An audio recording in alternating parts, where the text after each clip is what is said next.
When I was in elementary school, my mom started wearing a white pin with a black hanger on it with a red no symbol going through it. And I remember asking her about it in the auditorium of PS 40. That was the first time that I learned about the human cost of making abortion illegal or inaccessible to someone who may need one or want one. My mother, who was otherwise not very political, took a bus with our synagogue and marched on Washington to defend Roe v. Wade, the Supreme Court decision that determined a person's right to terminate their pregnancy. I remember feeling very proud. Of course, this week, in a leaked draft of an imminent decision of this Supreme Court, we have learned that Roe v. Wade is poised to be overturned, which would permit states to criminalize abortion, those who have them and those who perform them. Today, my mom, perhaps like some of you here who might hover around the same generation, is in disbelief that this long time later, here we are again, on the precipice of so many losing the right to decide whether or not they will bring a child into this world, or even the right to save their own life if necessary. In fact, Jewish women have long been at the center of the work to make abortion safe and legal. The National Council of Jewish Women, NCJW, began working for safe abortion access when they were founded in 1893. And in the 1920s, they helped to found the first 10 birth control clinics in this country. Now, I know that abortion is a deeply personal issue, and that there might be some here in this chapel or joining us virtually who fiercely disagree with one another about it. That is all right. Everybody is welcome here, even when we disagree on matters that are so sensitive. And I know I don't have all the answers, and I have a great deal of respect for anyone who's wading through their own complex emotions and beliefs, whatever those might be. So tonight, I want to share a few things about what Jewish tradition has to teach us about all this, because I think it's helpful to know where we came from, to know what has shaped our people, our history, and also our present. Some are pitting the right to safe and legal abortion against faith, using religion to claim a higher moral ground.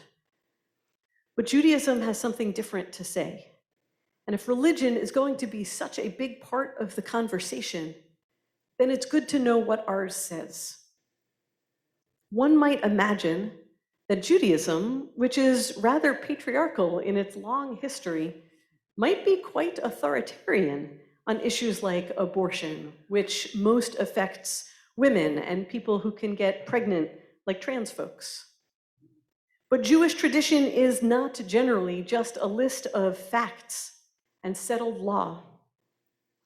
It's an unfolding conversation that continually tries to figure out how to be and how to live in ways that are holy in real time.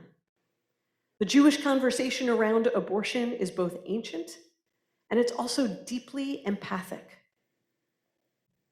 There are the basics. In the Talmud, Tractate Sanhedrin, we learn that if the life of the pregnant person is at risk, abortion is not only permitted, but required. The fetus is considered a rodef, a pursuer, who's trying to kill the one carrying it, so it must be terminated. And the life of the pregnant person is so highly valued that we learn in the Mishnah that this law applies up until a person is about to give birth. While many pieces of legislation that seek to limit abortion at a certain week of pregnancy rely on the fetus's heartbeat, Jewish tradition recalls that in Genesis, God vayipach be'apav nishmat chayim. God breathed into Adam's nostrils the breath of life, vayehi Adam, and Adam became a living soul. So in Mishnah Oholot, it's not a heartbeat that changes the status of a fetus, but rather a breath. Because God gives Adam life through breath. So once a baby's head emerges and it takes a breath, that is the moment when the person giving birth and the now baby become equivalent. Until then, the pregnant person's life is paramount. Maybe that feels obvious, or maybe that feels like a low bar. But there's more. Between 1739 and 1759, a community in Hamburg, Germany, sent a question to their local rabbi, Rabbi Jacob Emden, and they asked him, if a woman has an affair and gets pregnant because of it, can she terminate the pregnancy? Now, it wasn't a theoretical question. And he responded that she is permitted to abort the fetus because of the ke'ev gadol, the great pain and the deep distress that this will cause her. Her mental health matters. Rabbi Emden did not raise her sexual choices or her moral worth, and she's not considered a vessel for some greater good. He receives a question and he gives an answer. To avoid causing pain and to not bring an unwanted child into this world, she is permitted to terminate. That is what Jewish tradition tells us. A person's physical and mental health are suitable reasons to abort because the fetus is not yet a life. We could imagine what mental health might encompass: not being able to afford a child, being pregnant from rape or incest, not being ready or wanting to be a parent, or if the resulting child would live a life of agony, and so much more. In recent days, many Jewish movements, including the Orthodox Union, have released statements in favor of Roe v. Wade not being overturned. Because for a state to make it a criminal thing to terminate a pregnancy is to deny the Jewish people our religious freedoms. And we live in a country where religious freedom is taken very seriously. Ours is a tradition of empathy, an imperfect and dialogical body of law and values that try to help us live a good life. That is the legacy that we have inherited and which shapes us. You know, this week we are reading Parshat Kedoshim. It's called the Holiness Code. That's what Kedoshim or Kadosh means, holiness. And it's a series of guideposts to help us live what we might call a holy life, elevated and thoughtful and good. Curiously, it includes a lot of laws about courts and judges. It instructs judges to judge every person in front of them equally and to lean towards compassion. It says, "B'tzedek tishpot amitecha," with justice shall you judge your people. When these two words, tzedek, meaning righteousness, and tishpot, or mishpat, come together, tishpot or mishpat, meaning justice, when these two words come together, it's a signal to us. The two nouns, tzedek and mishpat, which are so similar in meaning, together make a biblical construct called a hendiades. And together, they don't just mean to judge justly.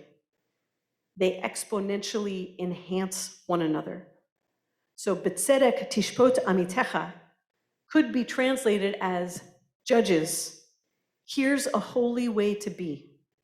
Judge your people with a justice that strives for compassion. Throughout Jewish history, this is what we see. Judges, decision makers, lawmakers, all trying to apply the law according to a holiness code. If you're looking at our judges today and feeling dismayed or depleted, then know that our tradition envisions a different kind of courthouse. And we have the right to aspire to that too. Among the most famous verses from Parshat Kedoshim is Lo ta'amod al dam re'echa. Do not stand idly by the blood of your neighbor. Rashi explains that this means that if you see a person whose life is in danger and you have any chance of rescuing them, you've got to at least try. We know from history and from our personal stories that overturning Roe would put many people's lives in danger, the most vulnerable, the most of all. So we're going to try to heed this verse and to not stand idly by. We'll start by getting on buses in the middle of the night on May 17th to go to Washington, D.C. to remind ourselves that we are not alone and to raise up a Jewish voice of empathy, of tzedek u'mishpat. We invite you to join us if you're able. You just have to email me and we'll get you a seat on that bus. If this week was very hard for you, you are feeling anxious or exhausted or angry, I want to share with you one more thing about Parshat Kedoshim.